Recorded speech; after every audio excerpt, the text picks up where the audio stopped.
కనబడుతుంటే తప్పు నాది కాదు అన్నా ఒప్పుకోరు ఒక్కరైనా చెప్పలేను నిజమేదో నాకు వింటే కళ్ళను వదిలెళ్ళను అని కమ్మిన మెరుపేదో చెప్పవ కను రెప్పలకే మాటొస్తే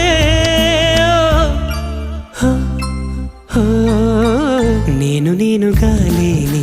నిన్న మొన్నలా లేనిపోని ఊహల్లో ఏమిటో ఇలా ఉన్న పాటుగా ఏదో కొత్త జన్మలా ఇప్పుడే ఇక్కడే పుట్టినట్టుగా